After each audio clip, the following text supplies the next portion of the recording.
السلام عليكم ورحمة الله وبركاته. أهلا بكم في قناة وصفات سهلة وبسيطة مع نجلاء. إن شاء الله هنعمل النهاردة فيديو حلو قوي. الفيديو ده هنعمله مع بعض إن شاء الله كده عن تخزين الملوخية. ازاي تحطي الملوخية في التلاجة تحفظيها لمدة 15 يوم. إن شاء الله ازاي تخزنيها في الفريزر، وهنطبخها برضو بطريقة حلوة قوي. طبعا يعني أنا عشان أقصر عليك المسافة أنا مش لازم يعني إن أنا أعمل كل حاجة في فيديو واحد. مش مثلا لازم أعمل ملوخية يوم مثلا تقطيف ملوخيه اعمل فيديو، يوم تخزين ملوخيه اعمل فيديو. لا ان شاء الله انا لازم اعمل فيديو كده انت تستفيدي منه كويس قوي، واعمله بكذا طريقه مختلفه. فباذن الله النهارده انا هعمل معاكم ازاي زي ما قلت لك كده ازاي نحفظ الملوخيه في التلاجة. مثلا لو جبتيها قطفتيها مش عايزه مثلا تطبخيها في نفس اليوم، ممكن ازاي تسيبيها في التلاجة لمده 15 يوم مش هيحصل لها اي مشكله.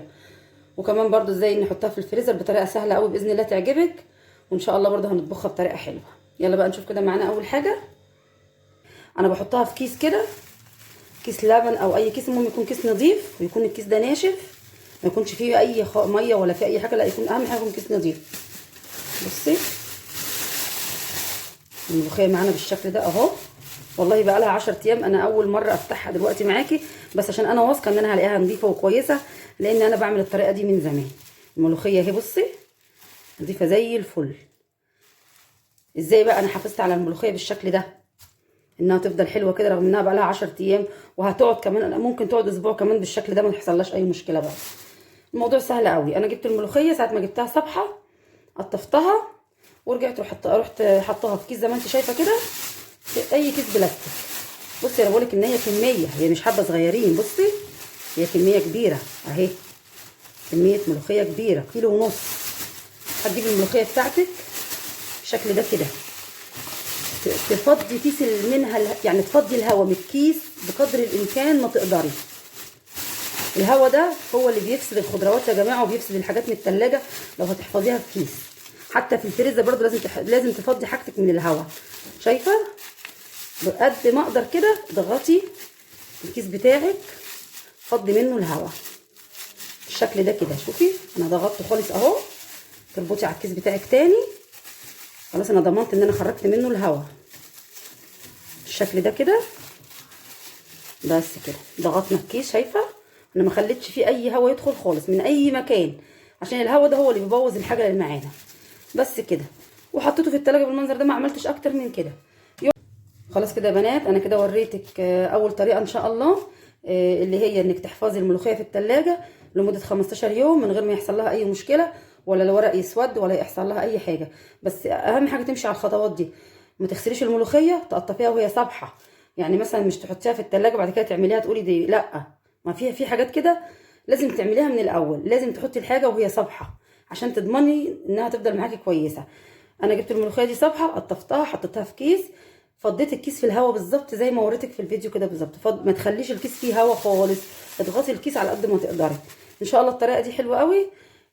وطبعا برده كمان لما تحطيها في التلاجة حاولي ان انت ما تركنيهاش في ظهر التلاجة، عشان برده التلج بيفسد الحاجات الخضرا دي. حطيها كده واحفظيها واطمني ان شاء الله هتفضل معاكي كويسه قوي. يبقى احنا كده عملنا مع بعض ان شاء الله اول طريقه اللي هي حفظ الملوخيه في التلاجة لمده 15 يوم. دلوقتي بقى الملوخيه دي انا هغسلها كويس قوي وهنشفها، هبتدي بقى اخرطها قدامكم برده بطريقه حلوه عشان ان شاء الله نخزن منها ونطبخ منها. انا كده يا بنات خلاص غسلت الملوخيه وحطيتها كده على ملايه او على اي حاجه تحطيها، او على فوطه نظيفه تنشف بس شويه. ان شاء الله انا هخرط معاكم الملوخيه دي بطريقه سهله قوي وطريقه حلوه جدا باذن الله تعجبك. انا اختصرت الوقت يعني عشان مش عبيها قدامك في الكيس. الملوخيه اهي، انا كل اللي انا عملته ان انا حطيتها في كيس لبن نظيف. هنخرط الملوخيه دي في الكيس ده بطريقه سهله قوي هتعجبك جدا. وهحط لها طبعا قرن فلفل معاها عشان برضو الفلفل الاخضر ده بيدي الملوخيه طعم حلو قوي. طيب انا دلوقتي بقى عايزه اقفل الكيس ده من هنا عشان خاطر يعني اقدر كويس ان انا اخرطها. هتجيبي سكينه كده تسخنيها على النار، خلي بالك كده تروحي نازله على الكيس بالراحه خالص بالشكل ده. الكيس هيقفل معاكي، شايفه الكيس قفل معانا، شايفه اهو. انا كاني دبست الكيس من فوق بالظبط. طبعا لو مش عارفه تاخدي بالك من حركه السكينه دي ممكن تتني الكيس وتعمليه بالدباسه، سهل جدا برضو. تبتدي كده تروحي ماسكه الملوخيه بتاعتك في الكيس، تبتدي تمشي عليها كده. عايزه اقول لك ان الطريقه دي مش هتاخد منك 10 دقايق، هتلاقي الملوخيه دي ناعمه زي الحرير معاكي، وفي نفس الوقت ولا بهدلت صينيه ولا بهدلت المخرطه ولا اي حاجه خالص. طبعا انا ممكن اضربها في الكبه، وبرده طريقه الكبه مش وحشه صراحه، انا ضربتها قبل كده مره في الكبه او مرتين. بتحطي الملوخيه في الكبه بتاعتك اللي هي كبه التقطيع، كبه التقطيع بتاعتك طبعا، بس هي مش هتمشي بسهوله، لازم تحطي معاها حوالي كبشه شوربه عشان الكبه تشتغل معاكي كويس. برده الطريقه دي حلوه مش وحشه، بس ان جيتي للحق يعني مفيش احلى من تخريط الملوخيه، عشان بس نجيب من الاخر يعني. لكن والله يعني في طرق كتير جدا ساعدتنا في المطبخ ونفعتنا. بس عايزه اقول لك ان طريقه خرط الملوخيه في الكيس دي حاجه سهله قوي، ما بتبهدلش حواليكي خالص خالص خالص. بصي شايفه والله الملوخيه بكل سهوله، زي ما قلت لك كده مش هتاخد مني 10 دقايق. بس انا كمان يمكن مش واخده راحتي شويه علشان واقفه على الرخامه. انت هتحطي الملوخيه قدامك على ترابيزه على صينيه على راحتك كده، وابتدي لفي الكيس مره واتنين كده واخرطي فيها. على فكره الكيس ما بيتقطعش، بصي انا عايزاكي تاخدي بالك، بصي الكيس ما اتقطعش ولا اي حاجه خالص ولا اي حاجه، واتقفل كويس جدا من السكينه السخنه. هتسخني السكينه وتعملي بس بسيط كده، تروحي قافله الكيس زي ما شفتي معايا بالظبط. طلعي منه بالراحه كده الهواء اهو، الكيس ما اتقطعش قدامك اهو، انا ما فصلتش الفيديو ولا اي حاجه. وتبتدي تمشي على الكيس بتاعك كده بالراحه خالص زي ما انت شايفه اهو، بس كده رايحه جايه مره واتنين هتلاقي الملوخيه خلاص. انا لسه ما عملتش معاكي حاجه وابتدت الملوخيه تتقطع لوحدها ونعمه اهي. وصلت المعلومه السهله دي؟ اظن مفيش اسهل من كده. انا بجيب لكم طرق سهله قوي، بجيب لكم من الاخر من الحاجات اللي انا بجربها، وان شاء الله خليكي عارفه ان انا اي معلومه انا هقولها لك انا مجرباها كويس قوي ومتاكده انها حلوه جدا، وممكن اجرب معاها كذا معلومه تانية، بس انا بوصل في الاخر للحاجه الحلوه اللي طالما ان شاء الله عجبتني وريحتني في مطبخي هتعجبك وتريحك في مطبخك. خلاص كده وصلت معلومه ازاي نخرط الملوخيه بكل سهوله. ان شاء الله بقى انا هخرط الملوخيه ديت ونبتدي بقى اوريها لك ازاي نفرز منها في الفريزر بكل سهوله، وبرده نعمل منها طبق ملوخيه يا سلام على جماله. خلاص كده يا بنات انا خرطت الملوخيه بكل سهوله، ما خدتش مني 5 دقايق اهو، والكيس اهو بصي. طبعا الملوخيه دي نعميها الحاجه اللي انت تحبيها. انا عن نفسي ما بحبش الملوخيه صراحه تبقى ناعمه قوي زياده عن اللزوم، انت بقى نعميها زي ما انت عايزه، كل واحد يعني يعمل الدرجه اللي هو بيحبها. بس انا عايزه اقول لك ان بصي انا ما بهدلتش الدنيا والله العظيم، ولا المخرطه اهي طالعه نظيفه زي الفل اهي، ولا اي حاجه خالص. وكمان انا خدتها جوه على الترابيزه على فكره، اديتها كده خرطتين اتخرطت في لحظه ونعمت. والكيس اهو، ولا بصي الكيس والله العظيم ما اتقطع ولا اي قطعه خالص اهو، شايفه؟ خلاص كده يبقى احنا كده خرطنا ان شاء الله مع بعض الملوخيه بطريقه سهله قوي. يلا بقى نشوف ازاي هنطبخها برده وازاي هنعمل منها تخزين. يلا بقى يا بنات نعمل ان شاء الله اول حاجه ازاي نخزن الملوخيه. انا معايا هنا حله على النار، حطيت في الحله دي كبشه شوربه، بس هي كبشه واحده بس على قد الملوخيه اللي انا هعملها. مثلا دي شوربه لحمه، انا مثلا طبخه لحمه النهارده، خدت من اللحمه دي كبشه واحده بس، وهخليها تغلي بالمنظر اللي انت شايفاه ده. تعالي بقى كده، تعالي بقى على كده على كيس الملوخيه بتاعك اللي احنا عملناه. نبتدي بقى ايه قصيه بالشكل ده، يعني المقص ممكن بارد يعني شويه عادي مش مشكله، هنتصرف ونفتحها مفيش حاجه مستحيله. كده ادينا فتحناها بكل سهوله. نبتدي بقى ان انت تنزلي على الملوخيه. يعني انا مثلا هعمل نص الكميه دي بس كفايه، نصها هحطه كيس في الفريزر ونصها ان شاء الله هعمله طبق دلوقتي معانا برده. انا يا جماعه بعمل الطريقه دي على طول، انا بتبع الطريقه دي على طول. يعني ايه مثلا انا ان شاء الله مثلا عايزه اعمل نص كيلو ملوخيه كفايه، بجيب كيلو زي ما انت شايفه كده، نص اطبخه ونص احطه في الفريزر. الموضوع ده بيسهل لي قوي، وبعمل الموضوع ده مع حاجات كتير مش مع الملوخيه بس، انا بعمل الموضوع ده مع البسله، انواع كتير قوي بجيبها. مثلا بوفر وقت وبوفر مجهود وتعب عليا. بس كده انت هتخلي الملوخيه بتاعتك يا دوب هتقلب قلبه واحده بس.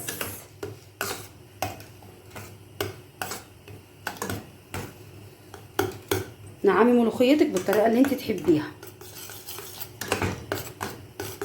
انا ما حطيتش ليها اي حاجه خالص، ولا توم ولا بهارات ولا اي حاجه خالص. انا كل اللي انا حطيت بس معاه كبشه شوربه.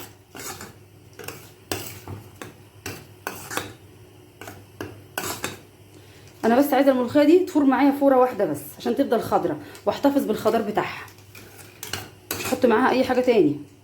انت قلي الشوربه عن كده شويه مفيش مشكله. وكمان لما تيجي بقى تطبخيها باذن الله هتحطي بقى كل اللي انت عايزاه، هتحطي كبشه الشوربه بتاعتك، حطي مرقه دجاج، حطي توم، حطي كزبره، حطي كل اللي انت عايزاه، هتفضي فيها كيس بس تقلبيها تقلبتين، والله لو تخزن معاكي باللي انت زي كده سنه كامله هتلاقي الملوخيه بتاعتك كانها لسه خضره بالظبط. ان شاء الله جربي الطريقه دي ومش هتندمي عليها برضه. شايفه هي الملوخيه قلبت معايا لون واحد بس عشان تحتفظ بخضرها بس كده. انا هطفي عليها، هسيب الملوخيه تبرد شويه صغيرين خالص، وبعد هبتدي احطها في كيس من اكياس اللبن النظيفه واحطها في الفريزر كده. خلاص انا حفظتها خلاص. هطلعها زي ما قلت لك بالظبط، هتعملي شويه شوربه، شويه توم، شويه طلبات حلوه كده، وتروحي منزله فيها كيس الملوخيه، وبالهنا والشفا هتاكلي احلى ملوخيه متخزنه ان شاء الله في بيتك بكل نظافه. يلا بقى يا بنات ان شاء الله هنعمل كمان الملوخيه اللي هي ان شاء الله هنطبخها بس بطريقه حلوه او بطريقه سهله. معايا برضو هنا حوالي كبشتين شوربه.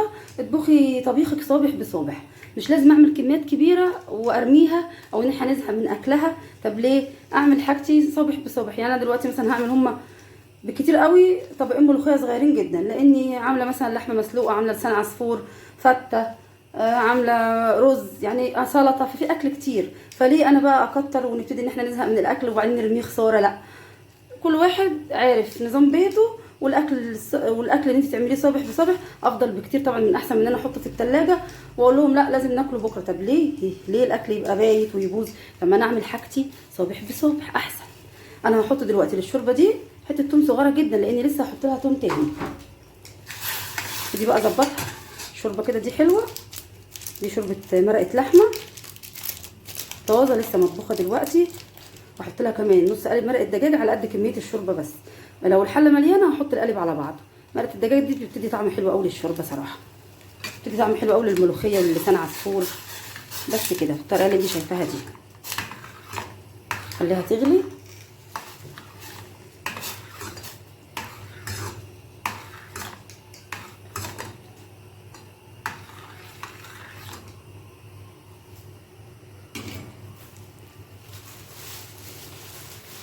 ابتدي بقى انزل عليها بنص كيس الملوخيه التاني اهو. انا معايا برده النص اللي فضل زي ما وريتك بالظبط، بالراحه كده وعلى مهلك خالص، انت في مطبخك على مهلك زي ما انت شايفه كده. الكيس نضيف طبعا، كيس اول مره ليه استعمال. خلي بالك كده ان حاجتك دايما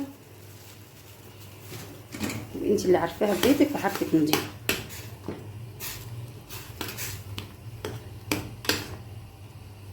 الملوخيه بالشكل ده الاول، وبعدين نبتدي بقى نعمل لها ان شاء الله الطشه بتاعتها. يلا بقى يا بنات نجهز الطشه بتاعت الملوخيه مع بعض. معايا طاسه على النار اهو، احط فيها مثلا معلقتين زيت بس كده كفايه. احط كمان مع معلقتين الزيت دول برضو حاجه بسيطه جدا توم، هو ده اللي هنعمل منه الطشه الحلوه بتاعتنا بالشكل ده. ما تخليش الملوخيه بتاعتك تغلي كتير عشان ما تسقطش منك في الحله وتبص تلاقي انها ايه بقت الشوربه بتاعتها عايمه من فوق. انا يا جماعه ما حطيتش الملوخيه ملح ومش هحط لان الشوربه بتاعتي ملحها مظبوط، وكمان الثوم انا بفرزه بملح. في اول ما الثوم بس يبتدي يصفر معاكي تحطي له على طول معلقه كزبره، معلقه كزبره ناشفه تخلي الملوخيه طعمها حلو قوي بالشكل ده كده. تقلبتين خفاف قوي لان الكزبره ممكن تتحرق. ماشي خلاص كده الملوخيه بتاعتنا جهزت، وكمان الطشه بتاعتنا الحلوه دي جهزت اهو. نقول بقى بسم الله الرحمن الرحيم كده.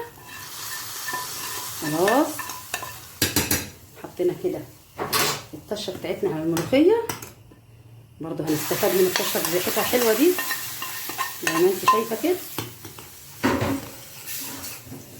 طبعا مش عايزه اقول لك على ريحه الملوخيه عامله ازاي، ان شاء الله تجربيها بالطريقه الحلوه دي وتعجبك. مش خليها تغلي كتير خالص، هي قلبتين برضو بالشكل ده. كمان بقى فيه كمان خطوه حلوه قوي، حابه تعمليها اعمليها، مش عايزه تعمليها بلاش. ايه هي الخطوه دي؟ انك تحطي على الملوخيه بتاعتك، عارفه، سنه كربوناته. سنه الكربونات دي ليه بقى؟ بتخلي الملوخيه خضره جدا وتحافظ على خضرها اهي، ما بتاثرش فيها في اي حاجه. بس ما شاء الله سنه الكربونات دي بقى بصي بتعمل عرق حلو قوي للملوخيه زي ما انت شايفه كده، وكمان بتفضل خضره معاكي.